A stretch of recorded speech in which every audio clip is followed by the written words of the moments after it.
विरामो वसानम परिणानम अभावो अवसान संगम स्यात् रामः ऋत्व विसर्गो रामः। अब हमने बताया था कि राम माने क्या, प्रातिपदिक दो प्रकार के होते हैं, अर्थात अर्थवान शब्द दो प्रकार के होते हैं, ये भी बोल सकते हो।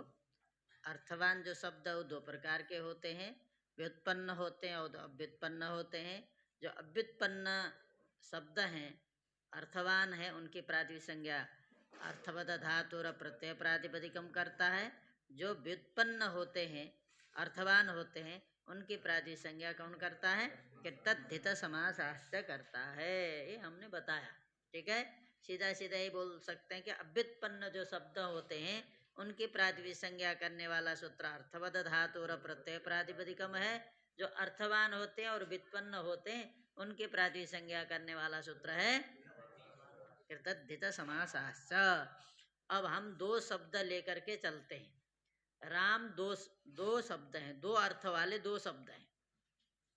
राम शब्द, एक राम शब्द है व्युत्पन्न, एक राम शब्द है अव्युत्पन्न। क्या है? एक राम शब्द व्युत्पन्न है, एक अव्युत्पन्न है।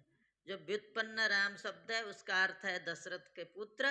एक अव्युत्पन्न जो शब्द है उसका अर्थ है मृग आदि जंतु विशेष। उसमें रमनते योगिनो नहीं, जिसकी व्युत्पत्ति नहीं है। राम शब्द दो प्रकार के हुए, एक राम शब्द व्युत्पन्न वाला राम है, एक अव्युत्पन्न वाला है, ठीक है। राम दो प्रकार के, राम शब्द दो प्रकार के, एक है व्युत्पन्न, एक राम शब्द की व्युत्पत्ति होती है, एक राम शब्द की व्युत्पत्ति नहीं होती है। हम एक शब्द का हम माने व्युत्पत्ति करते हैं, एक का व्युत्पत्ति, तो व्युत्पत्ति करते हैं तो उसका मतलब होता है रमन्ते योगिनो यस्मिन इति रामः, जिस पर जिसमें योगी लोग रमण करते हैं, जिसमें योगी लोग रमण करते हैं, ध्यान के द्वारा रमण करते हो, है ना। जिनके गुणों का चिंतन करके आनंदित होते हो, ऐसा जिससे योगी लोग आनंदित होते हैं, अर्थात जिसमें आनंदित होते हैं, जिसमें रमते हैं, उसको राम बोलते हैं। एक राम का अर्थ है मृग आदि जंतु विशेष, ठीक है। राम शब्द दो हुए कि नहीं, एक व्युत्पन्न राम, एक अव्युत्पन्न राम। राम शब्द दो प्रकार के हुए, एक है व्युत्पन्न, एक है अव्युत्पन्न। अव्युत्पन्न का मतलब उसका हम विग्रह नहीं करेंगे, उसकी व्युत्पत्ति नहीं करेंगे, केवल राम है, बना बनाया है, वो कैसे बना, क्या हुआ, ये कुछ नहीं बोलना है। उसकी सिद्धि कैसे हुई कुछ नहीं बोलना, वो बना बना शब्द है अपने आप, ठीक है, जिसको बोलते हैं अव्युत्पन्न। एक जो राम है वो रम धातु से घय प्रत्यय होकर के बना है, बोला जाएगा। क्या बोला जाएगा? एक राम ऐसा है जिस जो रम धातु से घय प्रत्यय होकर के सिद्ध हुआ है, इसलिए उस शब्द को हम बोलेंगे व्युत्पन्न। समझ में आई बात? एक राम शब्द क्या है? स्वतः सिद्ध है। एक राम शब्द घय प्रत्यय, रम धातु से घय प्रत्यय होकर के सिद्ध हुआ है, तो वह शब्द है व्युत्पन्न, ठीक है। तो व्युत्पन्न है, इतने बात समझो। एक है अव्युत्पन्न, उसको हम नहीं बता सकते यहाँ अमुक धातु है, अमुक प्रत्यय है, ऐसा कुछ नहीं। उसका विग्रह व्युत्पत्ति भी नहीं, भाई वो बना बनाया शब्द है, उसको बनाने की आवश्यकता नहीं है। राम है, कैसे बना, तो बोलना उनको कि अव्युत्पन्न है, इसकी व्युत्पत्ति नहीं होती, इसमें न कोई प्रकृति है न कोई प्रत्यय है, ऐसा बोलना कोई पूछता है तो। व्युत्पन्न, तो क्या करोगे? व्युत्पन्न राम शब्द का में क्या प्रकृति और क्या प्रत्यय है, तो बोलो रम प्रकृति है, घय प्रत्यय है, ऐसा बोलना है, ठीक है। व्युत्पन्न वाले को रमन्ते, इसका विग्रह है क्या है, तो कहते रमन्ते योगिनो यस्मिन असौ रामः, रमन्ते योगिनो यस्मिन् असौ रामः, जिसमें योगी लोग, हाँ, योग में जो जिसकी निष्ठा है, ऐसे जो योगी लोग हैं वो क्या होते हैं? रमते, रमाते हैं, आनंदित होते हैं, उसी के चिंतन में लगे रहते हैं, उनके चिंतन से जो आनंदित होते हैं वो राम है ना। जिसमें आनंदित होते हैं वही राम है, जिसमें योगी लोग आनंदित होते हैं, क्योंकि योगी लोग तो संसार से कोई लेना देना नहीं रहता ना, योगी लोग संसार से परे होते हैं, तो संसार से परे होते हैं तो फिर आनंदित रहते हैं। क्यों आनंदित रहते हैं? क्योंकि वो भगवान में ही आनंदित है, भगवान के चिंतन में ही आनंदित है। जिसका मन भगवान में लग गया तो क्या होगा? उसका संसार में मन नहीं लगता। जिसका संसार में मन लगा है उसका भगवान में भी मन नहीं लगता। लगाने का प्रयास करता है, थोड़ी थोड़ी देर के लिए थोड़ा लग पाता है, फिर नहीं लग पाता है। क्योंकि संसार के जो वस्तुएं हैं उसको अपनी ओर आकृष्ट करते हैं, उसको संसार के जो पदार्थ हैं वो प्रभावित करते हैं, उसको अच्छे लगते हैं। भगवान अच्छे नहीं लगते, भगवान तो दिखता नहीं है। संसार के जो पदार्थ हैं, देख तुम क्या करते रहते हो, हाँ,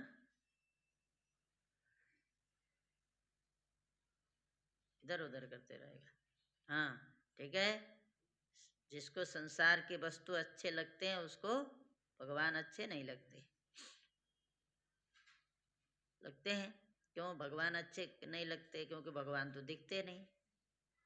संसार के जो पदार्थ है वो सब दिखते हैं, सामने हैं, और तुम अपने जीवन में उनका उपयोग भी करते हो, तुम्हारी इच्छा को पूर्ण भी करते हैं, करते कि नहीं? तुमको भूख लगती है तो भोजन मिल जाता है तो भोजन अच्छा लगता है, प्यास लगी तो जल पी लेते हो, तो फिर जल का महत्व भी समझते हो। अब पैसे मिलते हैं तो पैसे का महत्व भी समझते हो, पैसे अच्छे लगते हैं। लेकिन भगवान किसी को मिले नहीं और उनका अनुभव भी नहीं है, इसीलिए भगवान के प्रति कोई आकृष्ट नहीं होता। तो किसी के द्वारा कथा सुन लेता है, उनकी लीलाओं को सुन लेता है, तब थोड़ा प्रभावित हो जाता है।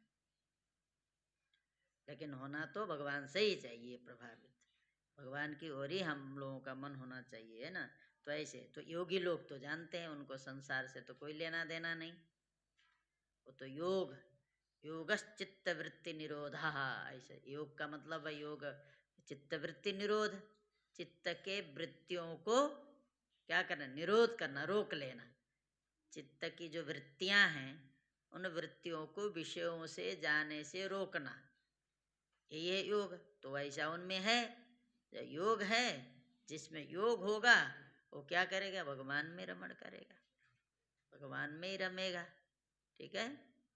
तो इसीलिए कहा योगिनः यस्मिन् रमन्ते, योगी लोग जिसमें आनंदित होते हैं, रमते हैं, उसको बोलते हैं राम। जिसमें रमते हैं उसको राम बोलते हैं। तो जो राम है इसका मतलब योगिनो यस्मिन, ये व्युत्पत्ति करके हमने जिस राम शब्द को बनाया उस राम को कहेंगे व्युत्पन्न राम, ठीक है। अब जो हमने इस प्रकार की व्युत्पत्ति किए बिना ही जो बना हुआ राम है उसको कहेंगे, अब सीधा सीधा आप यही समझो कि राम शब्द दो प्रकार के होते हैं, एक होता है व्युत्पन्न, एक होता है अव्युत्पन्न।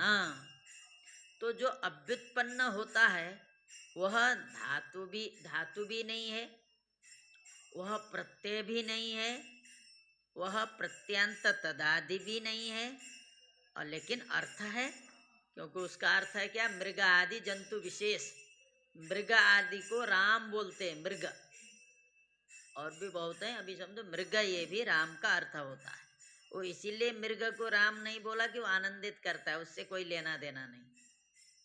तो क्या रूढ़ी है, जिसको बोलते हैं रूढ़ी, तो जिसका अर्थ मृग है ऐसा जो अव्युत्पन्न वाला राम है वो क्या है, धातु से भिन्न है, प्रत्यय से भिन्न है, प्रत्यंत तदादि से भी भिन्न है।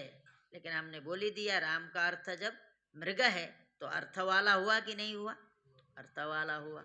ऐसे जो राम शब्द है उसकी प्रातिपदिक संज्ञा हो गई, किससे, कृत अर्थवद धातुर प्रत्यय प्रातिपदिकम से। ठीक है, जिसका अर्थ मृग है ऐसा जो राम शब्द वो क्या है, धातु भिन्न है, वो क्या है, प्रत्यय भिन्न है, प्रत्यांत तदादि भिन्न है, और अर्थवान है कि नहीं है, अर्थ उसका है तो अर्थवान हो गया। तो ऐसा जो शब्द स्वरूप है उसकी प्राति संज्ञा हो गई अर्थवत धातुर प्रत्यय प्रातिपदिकम से। ठीक बात।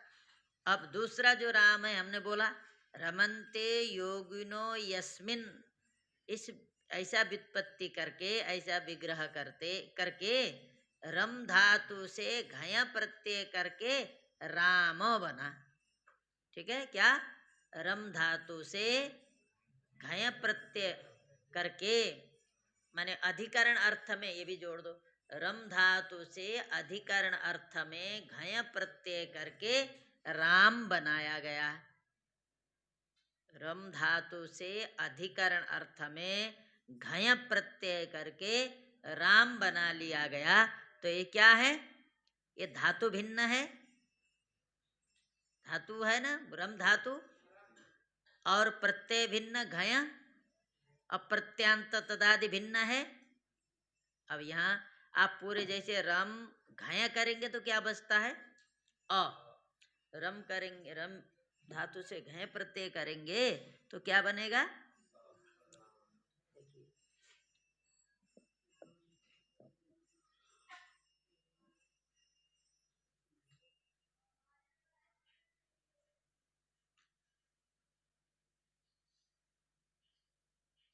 रम घय, घय,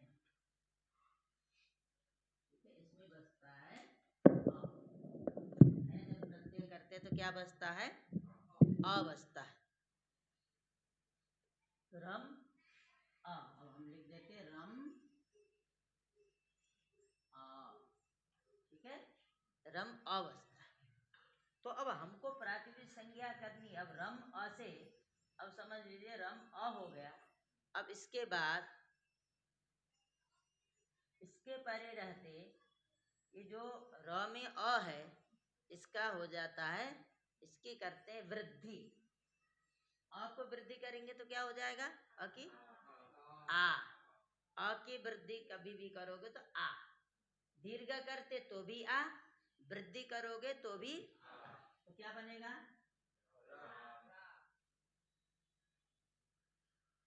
अ, राम अ, ठीक है, राम अ। अब इसको इसमें मिला दो, राम बन गया। अब इस शब्द को हमको इससे क्या करना है, स्वादि प्रत्यय लाना है। क्या लाना है, स्वादि प्रत्यय।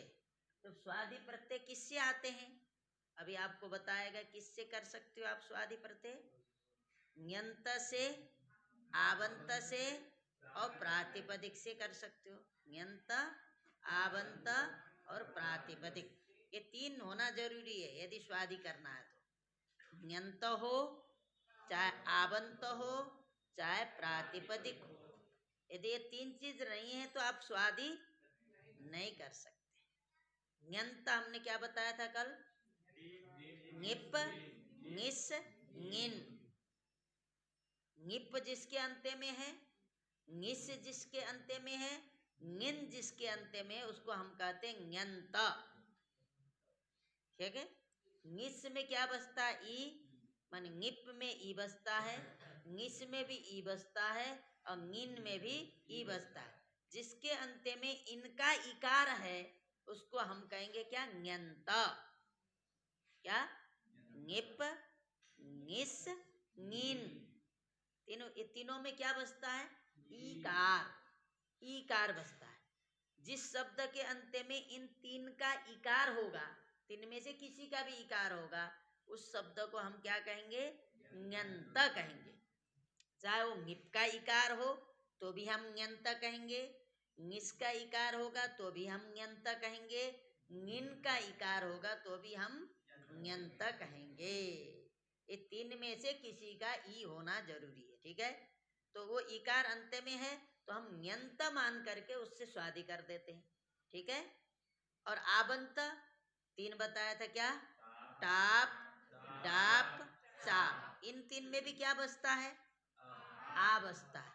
जिस शब्द के अंत में आ हो, अर्थात इनका टाप, डाप, चाप में से किसी का भी आ लगा हो तो उसे हम कहेंगे आबंत। समझ में आई बात? टाप में भी आ बचने वाला है और डाप में भी आ ही बचने वाला है और चाप करोगे तो भी क्या है? आ बचने वाला है। इन तीन में से किसी का भी आ जिस शब्द के अंत में है तो उस शब्द को हम कहेंगे आबंत। क्या कहेंगे? आबंत कहेंगे। समझ गए? टाप का आ अंत में होगा तो भी हम आबंत कहेंगे, डाप का आ होगा तो भी हम आबंत कहेंगे, चाप का आ अंत में होगा तो भी हम, तो इनसे भी हम स्वादि कर सकते हैं। और तीसरी बात क्या? यदि वह प्रातिपदिक हो तो भी हम स्वादि कर सकते हैं। तो अब बताइए ये क्या है? ये तो आपको तो ई है नहीं अंत में, तो ञंत आबंत क्या ञंत है सोच ही नहीं सकते। अब भाई वो दीर्घ ई अंत में होते हुए भी कोई जरूरी नहीं कि वो ञंत का ई हो, ङीप, ङिस, ङिन का ही ई हो कोई जरूरी नहीं। तो यहाँ तो ई है ही नहीं, हमको सोचना ही नहीं है, ठीक है।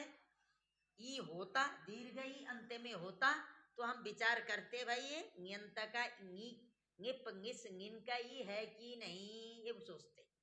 तो जब ई है ही नहीं तो हमको सोचना ही नहीं है। और दूसरी बात आ भी नहीं है तो इसीलिए यहाँ टाप, डाप, चाप इनमें से किसी का आ है कि नहीं ये भी सोचना नहीं, ठीक है। तो क्या है इसका मतलब? ये न ञंत है न आबंत है। ञंत भी नहीं है, आबंत भी, समझ में आ रहा है? ञंत भी नहीं है क्योंकि इसमें न ङिस हुआ है, न ङिप हुआ है, न ङिन हुआ है। ङिप, ङिस, ङिन कोई हुआ नहीं है यहाँ, इसीलिए यह ञंत। और टाप, डाप, चाप इनमें से भी कोई नहीं हुआ, इसीलिए आबंत भी नहीं है। दोनों तो छट गए। तो आप देखेंगे प्रातिपदिक है कि नहीं। यदि प्रातिपदिक है तो स्वादि करोगे, प्रातिपदिक नहीं है तो अब हम कहते हैं यहाँ अर्थवद धातु और प्रत्यय प्रातिपदिकम से प्रातिसंज्ञा कर सकते हो? क्यों नहीं कर सकते?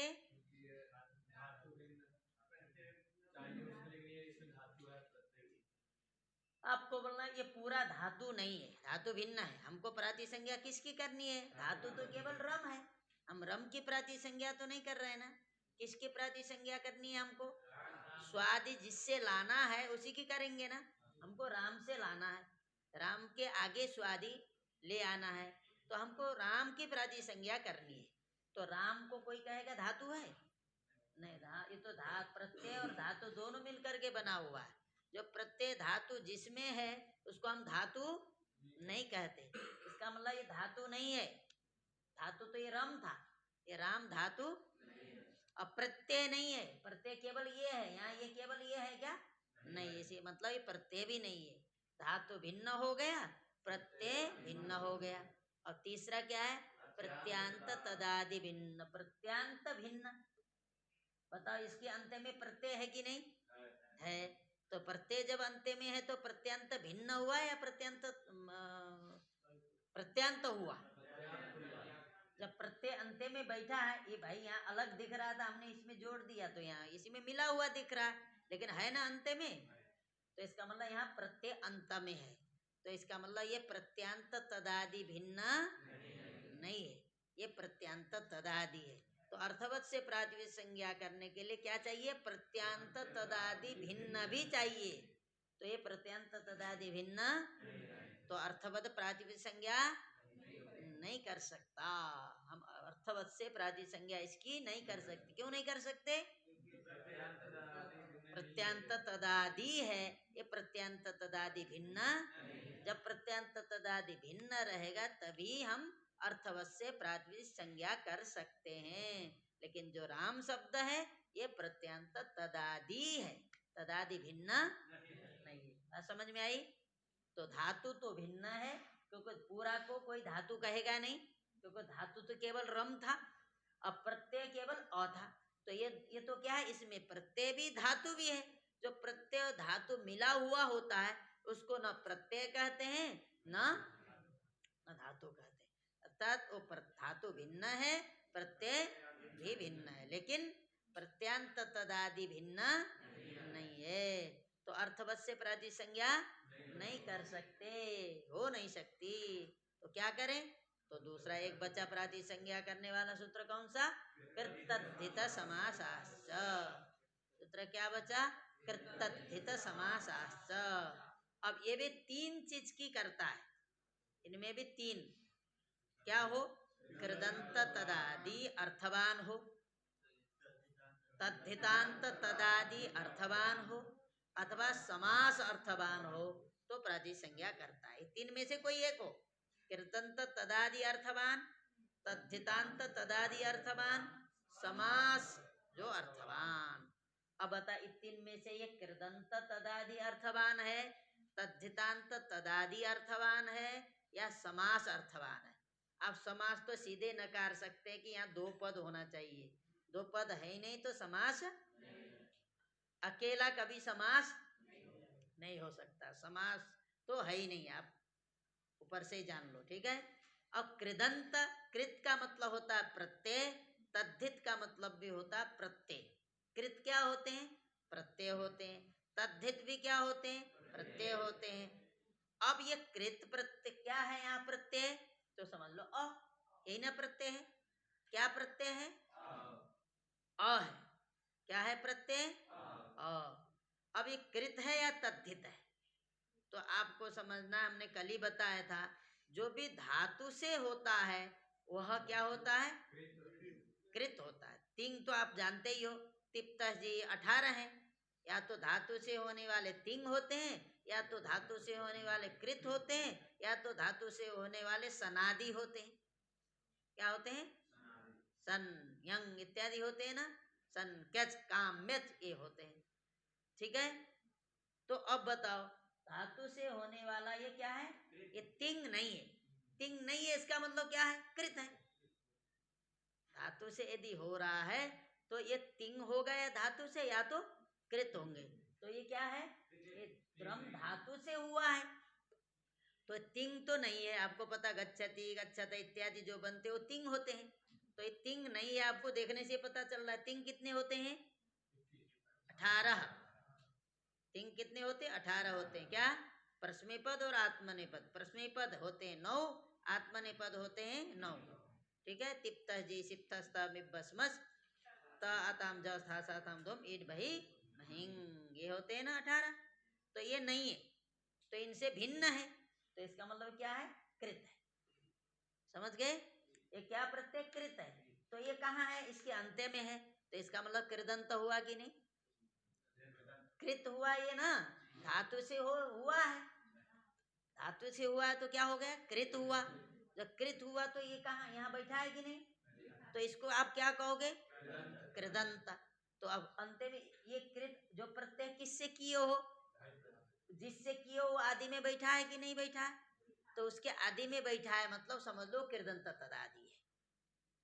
जिससे किए हैं वो भी वही है, और जो प्रत्यय हुआ है वो भी साथ साथ में है, तो हम कहते हैं उसको कृदंत तदादि। ये कृदंत तदादि इसीलिए बोलना पड़ता है।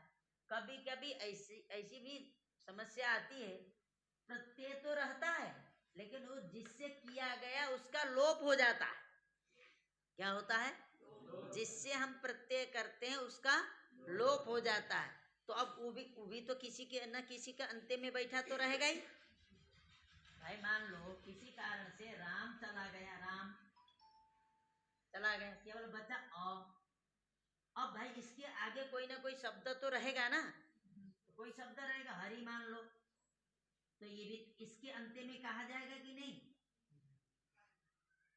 कहेंगे यहाँ कृत अंत में है, बोलेंगे कि नहीं बोलेंगे? इसके कृत प्रत्यय अंत्य में तो है, इसके बाद है तो अंत्य में है।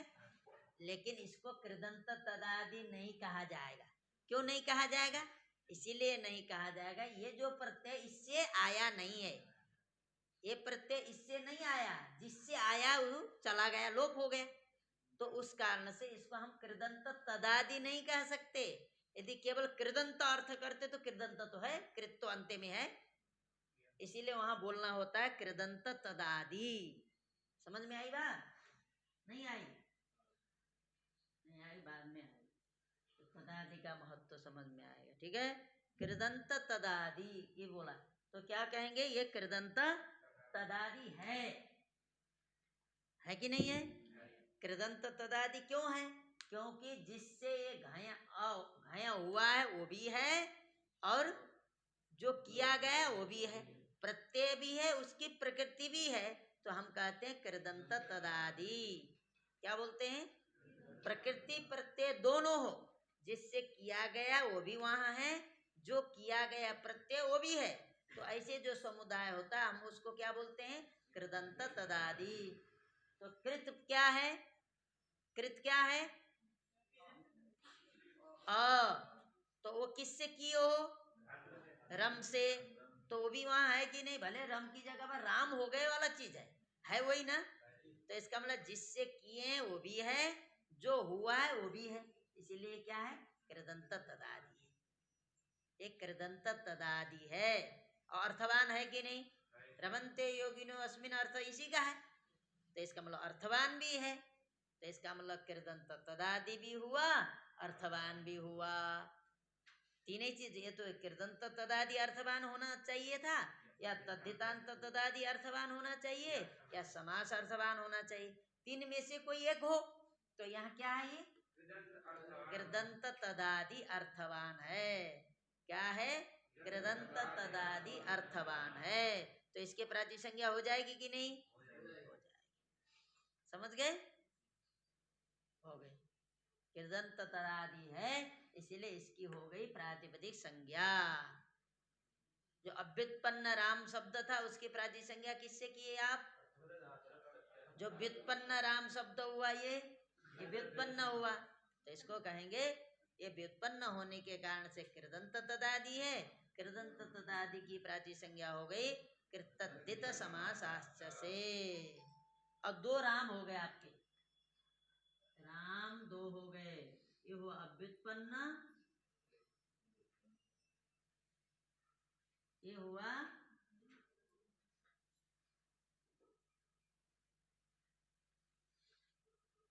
ठीक है, ये वाला हो गया व्युत्पन्न। व्युत्पत्ति जिसका हमने घय प्रत्यय करके बनाया वो व्युत्पन्न हुआ। ये एक हुआ ये रहा अव्युत्पन्न। ठीक है, इसकी प्रातिसंज्ञा किससे हुई?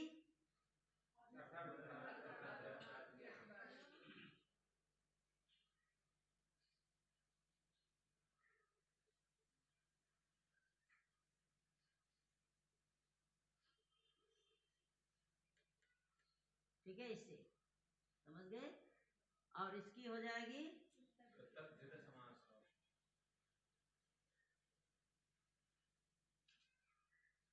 तद्धित समासाश्च से।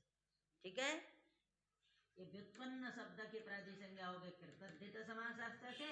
अव्युत्पन्न राम शब्द की प्रातिपदिक संज्ञा हो गई अर्थवत से। ठीक है, अब ये होने के बाद अब क्या करना है? अब हम दोनों से स्वादि लाना है, इससे भी स्वादि लाना है, इससे भी स्वादि। अब इसके आगे की जो प्रक्रिया है, दोनों ही शब्द से साथ साथ, केवल प्रातिपदिक संज्ञा करने के लिए दो सूत्र हैं, आगे का जो कार्य करेंगे दोनों से हम साथ साथ करेंगे। ठीक है, दोनों का कार्य क्या करेंगे? हम साथ साथ में करेंगे, तब दोनों का साथ साथ करेंगे। अब क्या करेंगे? ज्ञा प्रातिपदिकात् प्रत्यय परश्च, बोला ना?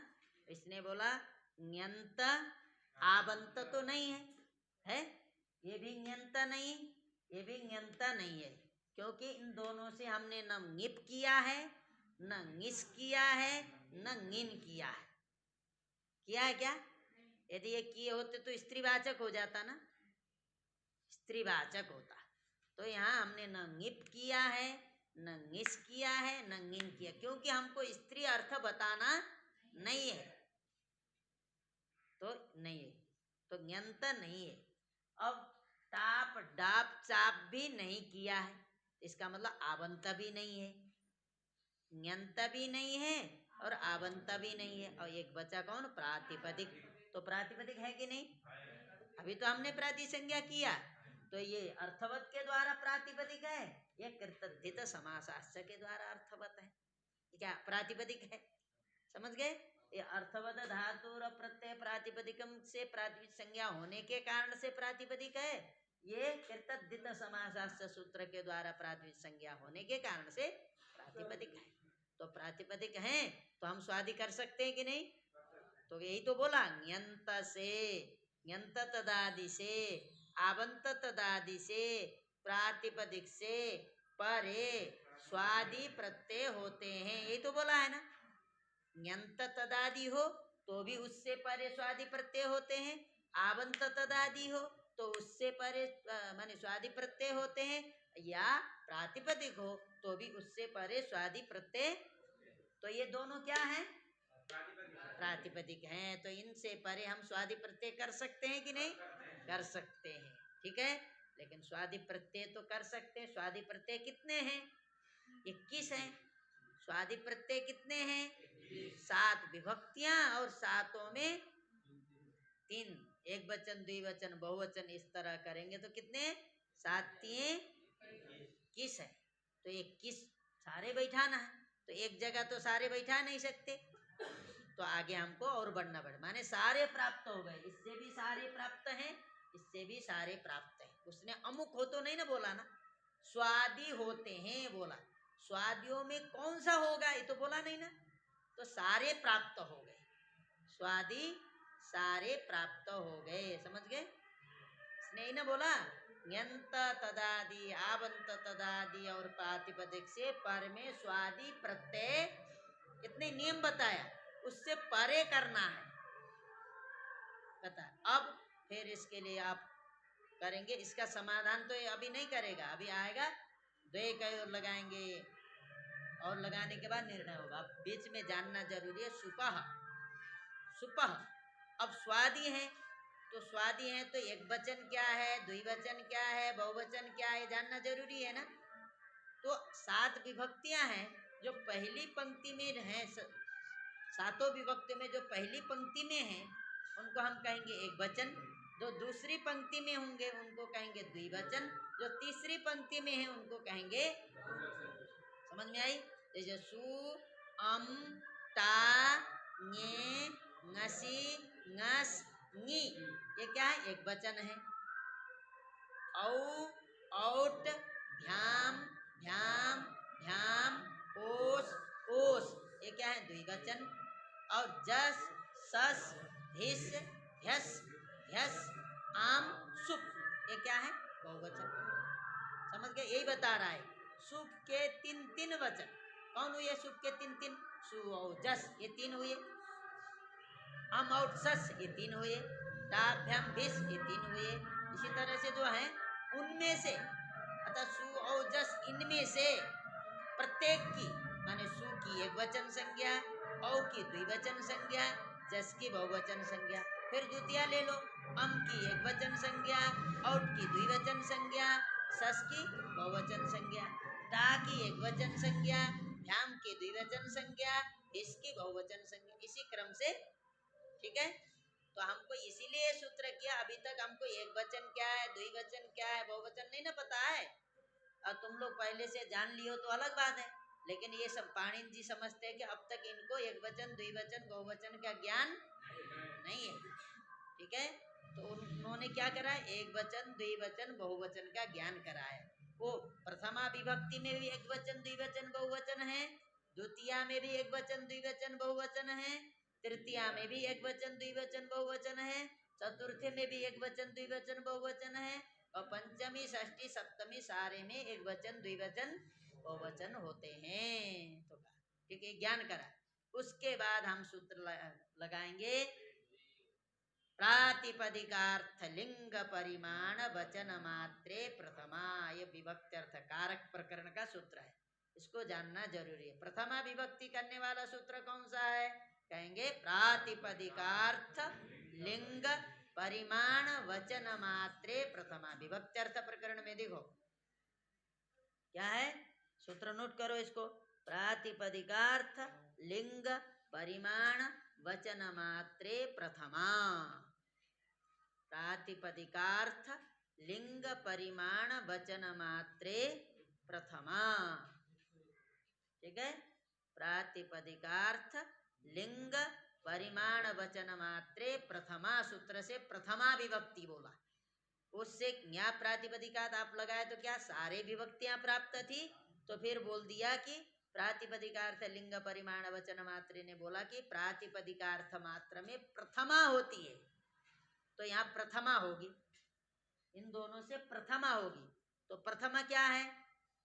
सूत्र नोट करना, प्रातिपदिकार्थ लिंग परिमाण वचन मात्रे प्रथमा, इससे प्रथमा विभक्ति होती। प्रथमा क्या है? सु औ जस, ये प्रथमा है। सारे प्राप्त थे, उनमें से इसने कहा कि प्रथमा होगी। ठीक है, प्रथमा। अब प्रथमा भी एक के आगे तो तीन तो नहीं बैठा सकते, तब अब लगाना प्रथमा प्राप्त हो गई, मतलब सु और जस तीन प्राप्त हुए। फिर हमने सूत्र लगाया द्वे कयोर द्विवचनै कवचने। क्या सूत्र लगाया? द्वे कयोर द्विवचनै कवचने। क्या सूत्र लगाया? द्वे कयोर द्विवचनै कवचने।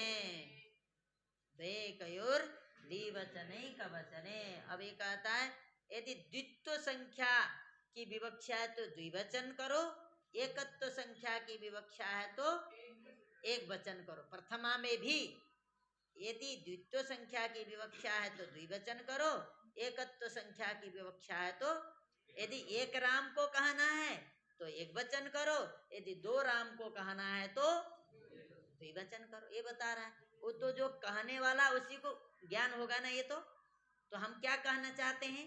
एक वचन एक राम को कहना चाहते हैं। तो एक जब राम को कहना चाहते हैं तो एकत्व विवक्षा करेंगे कि द्वित्व विवक्षा करेंगे? एकत्व विवक्षा करेंगे। जब एक राम को बताना है तो हम एकत्व संख्या की विवक्षा करेंगे। दो राम को कहना है तो क्या करेंगे? द्वित्व संख्या की विवक्षा करेंगे। तो हमको एक राम कहना है कि दो राम? एक राम कहना है। तो एक राम कहना है तो क्या करेंगे? एकत्व संख्या की विवक्षा करेंगे ना। तो प्रथमा में एक वचन क्या है? राम। प्रथमा में एक वचन क्या है? सु। एक वचन संज्ञा किसकी हुई? राम की हुई। तो फिर क्या बोल रहे हो? सु एक वचन है सु, द्विवचन है औ, बहुवचन है दस। तो इसने कहा यदि एकत्व संख्या की विवक्षा अर्थात एक राम को कहना है तो क्या करो? एक वचन करो। द्विराम को, दो राम को कहना है तो द्विवचन करो। तो हमको एक राम कहना है दो राम? एक राम को कहना है। तो एक राम को कहना है तो क्या करेंगे? एक वचन करेंगे। एक वचन क्या हुआ? सु। अब आगे दोनों से सु ले आओ। ये अलग मत समझो, ये दो राम को कह रहे हैं ऐसे मत समझो। ये व्युत्पन्न अलग अर्थ है, वो भी एक राम है। एक जो ईश्वर है वो भी एक ईश्वर बता रहे हैं, एक मृग एक बता रहे हैं। ठीक है, तो इसीलिए इससे भी एक वचन सु, इससे भी एक वचन सु आया। समझ गए? एक वचन सु आने के बाद अब क्या करना है? अब ये हो गए सुबंत। सु अंत्य में आने पर इसको क्या कहते हैं? सुबंत। ये भी हो गए सुबंत। अब सुप्तिंगंतम पदम जो संख्या प्रकरण में पढ़ चुके हो, अब उसकी आवश्यकता हुई। सुप्तिंगंतम पदम वो क्या कहता है? सुबंत तदादि और तिंगंत तदादि की प्रातिपदिक संज्ञा क्या पद संज्ञा होती है। सुबंत तदादि और तिंगंत तदादि की क्या होती है? तो बताओ ये सुबंत तदादि है कि नहीं है? क्यों है कि ये इससे किया है, तो जिससे किया वो भी वहां है, जो किया गया वो भी है, इसीलिए हो गए सुबंत तदादि। ये भी हो गए सुबंत तदादि। ठीक है, क्या हो गया?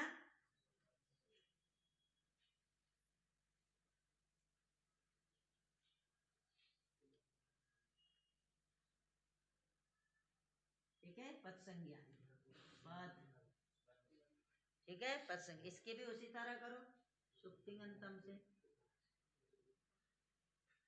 सुप्तिंगंतम पदम से पद संज्ञा। तो क्या राम सुभी पद हो गया?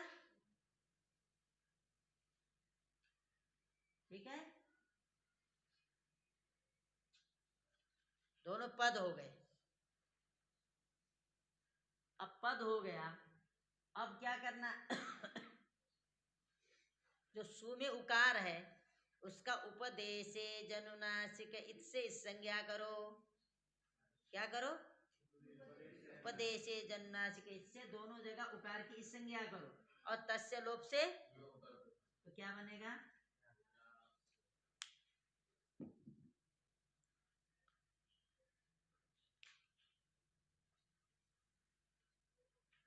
राम स, ठीक है, राम, ये बना, बना, आराम स बन गया। अब क्या करोगे? स के स्थान पर ससजुसोरु, अब आया देखो, ससजुसोरु से क्या हो जाता है? तो हम एक जगह जोड़ करके लिख देते हैं, ठीक है।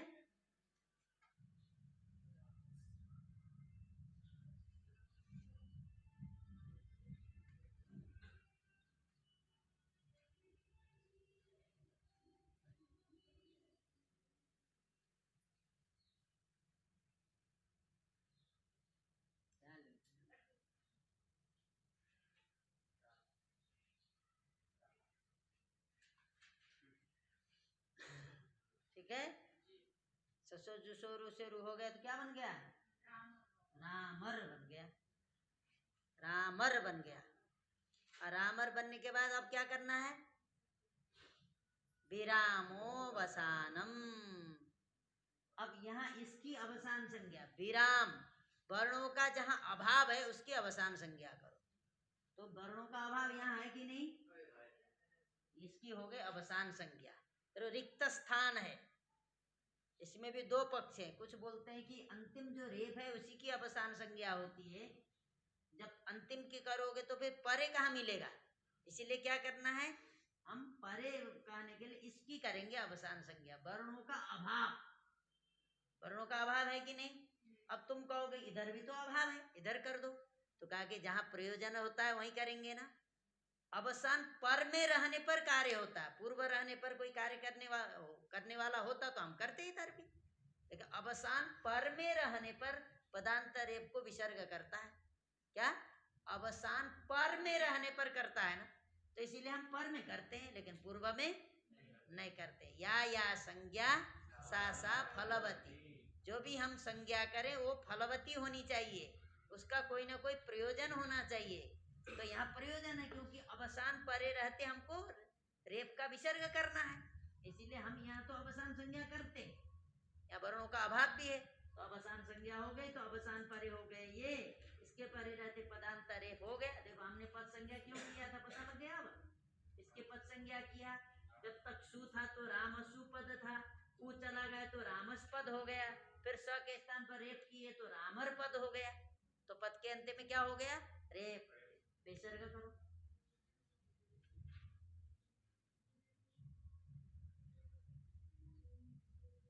राम बन गया। बना नहीं बना? एक व्युत्पन्न राम, एक अव्युत्पन्न राम। अव्युत्पन्न राम भी बन गया, अव्युत्पन्न भी बन गया। अब तुम लोगों को जिसका आश्रय लेना है उसका ले लो, दीर्घ का आश्रय लेना है उससे कल्याण है तो उसी का ले लो, और जो भगवान राम का आश्रय लेना है उसी से कल्याण, तो उनका आश्रय ले लो। हाँ, राम तो दो है, राम अभी बन गया, लेकिन इसको बनाने के लिए इतनी लंबी चौड़ी प्रक्रिया करनी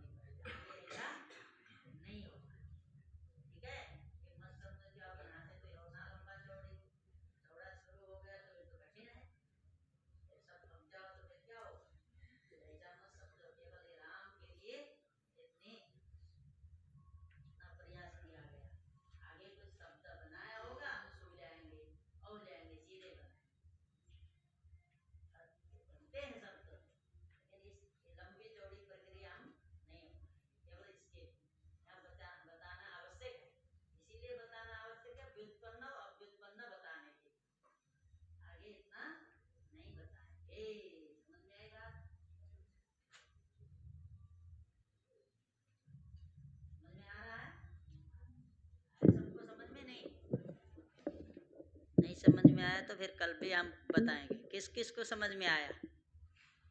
सबको समझ में आया? विकास को आया?